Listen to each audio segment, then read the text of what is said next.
5 মে doctor Zubaidur রহমানকে সাথে নিয়ে দেশে ফিরবেন বিএনপির চেয়ারপারসন বেগম খালেদা জিয়া। ইতিহাস থেকে শিক্ষা নিয়ে দেশকে ঢেলে সাজাতে হবে বলে জানিয়েছেন প্রধান বিচারপতি। গত 15 বছরে সাংবাদিকদের ভূমিকা তদন্তে জাতিসংঘের সহযোগিতা চাওয়া হবে বলে জানিয়েছেন প্রেস সচিব শফিকুল আলম। আওয়ামী লীগের প্রশ্ন অমীমাংসিত রেখে সামনে কোনো নির্বাচন হবে না বলে জানিয়েছেন আক্তার হোসেন।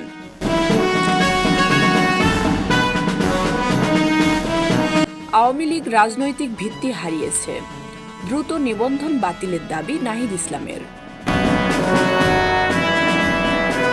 পারমিট ছাড়া হজ পালন না করতে অনুরোধ জানিয়েছে ধর্ম মন্ত্রণালয়। প্রাথমিকভাবে ঐকমত্য হওয়া বিষয়গুলো নিয়ে জাতীয় সনদ তৈরি করা উচিত বলে জানিয়েছেন জোনায়েদ সাকি। মিয়ানমারের পাচারের সময় বিপুল পরিমাণ ইউরিয়া সার জব্দ, আটক 10।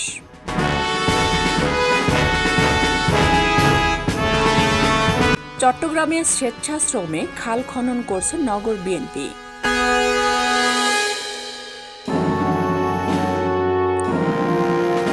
ঝিনাইদহ সীমান্তে বিএসএফের গুলি, কৃষক আহত।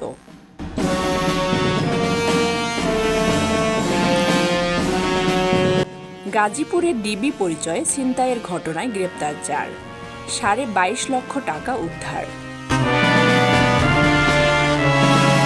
গোপালগঞ্জে নির্মাণাধীন ভবন থেকে পড়ে রাজমিস্ত্রির মৃত্যু।